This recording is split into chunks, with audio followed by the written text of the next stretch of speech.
Le Rabbi de Lubavitch, il dit qu'il faut qu'on vive avec la Torah, avec la paracha. C'est-à-dire quoi avec la Torah, avec la paracha? Que chaque paracha qu'on lit dans la semaine, elle a un lien clair et précis avec ce qu'on vit dans la même semaine de nos jours en 2025. Hier, en lisant le Chumash, donc la paracha de la semaine, comme ça, hop, j'ai été éclairé par un pasouk, et je pense que c'est exactement ce qu'on est en train de vivre.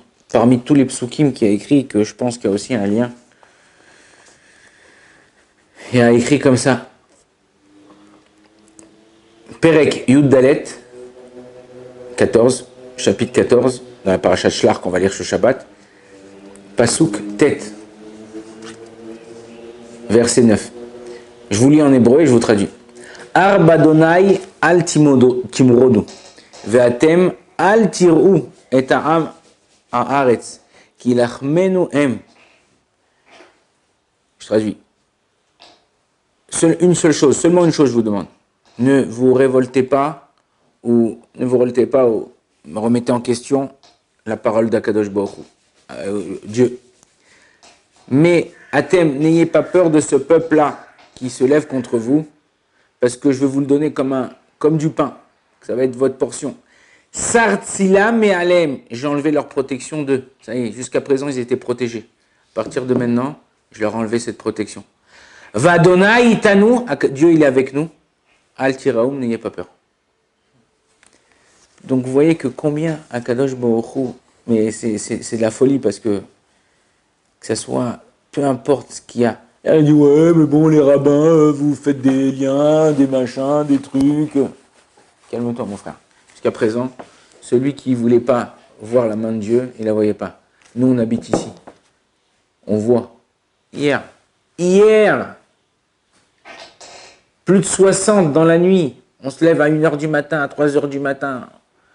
On voit la main de Dieu. Comment tu peux dire ça tombe dans un terrain vague? Purée, mais il n'y a que des terrains vagues en Israël ou quoi? Il n'y a personne qui habite. C'est pas possible. Tu vois comment la main de Dieu, elle est là, elle nous protège. La main d'Akadosh Baruch Hu, elle est tellement puissante, tellement forte. Je vais dire quelque chose qui va choquer peut-être. Mais je dis pas ça parce que ça me fait de la peine aussi. Mais regardez, sur les 15 morts qu'il y a eu depuis le début de la guerre, les 15 j'exagère, parce qu'il y a eu moins que 15.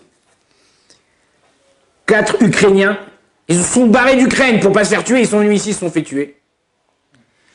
4 cousins, et le reste c'est des juifs.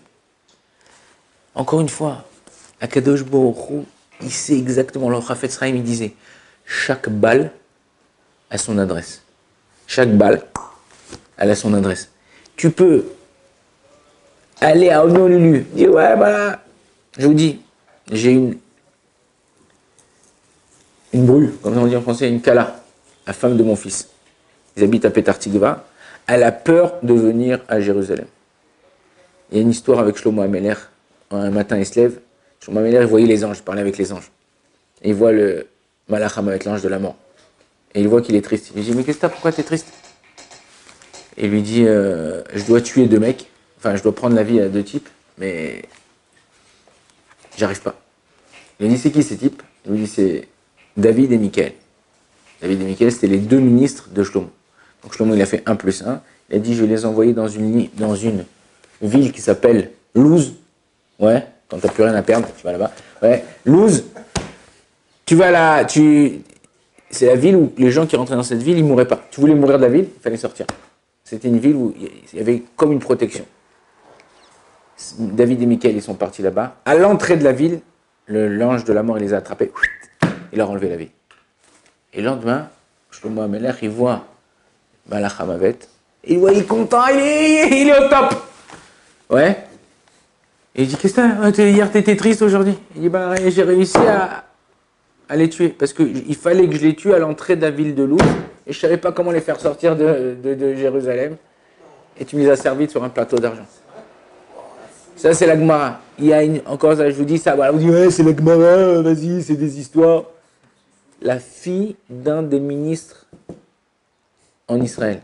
Elle habitait dans des petits villages entourés de villages arabes. Son père a dit, j'ai peur pour toi, ma fille, j'ai peur pour toi et tout, il faut que tu quittes là-bas, viens habiter à Jérusalem, je te trouve un appartement. Le jour où elle a quitté son petit village, elle est venue à Jérusalem, il y avait un terroriste en bas de la maison à l'aménager, il a tiré sur tout le monde, elle est morte. Quand c'est ton heure, quand c'est ta balle, ça arrive. C'est pas ton heure, c'est pas ta balle, tu peux te jeter au milieu de l'océan,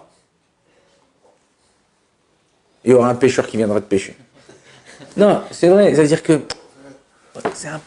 des gens, vous voyez, des gens, des fois, quand je vais dans les shurim à Ashdod, à Netanya, il y a des gens qui montrent leur téléphone, ils montrent certains trucs on appelle ça en hébreu les fils foussim. C'est quoi fils foussim? C'est les gens qui, dernière minute, ils ont été sauvés. Tu vois une voiture à l'arrêt, c'est sûr qu'il va aller écraser le mec. Et tout d'un coup, la voiture, elle se retourne et elle glisse de l'autre côté.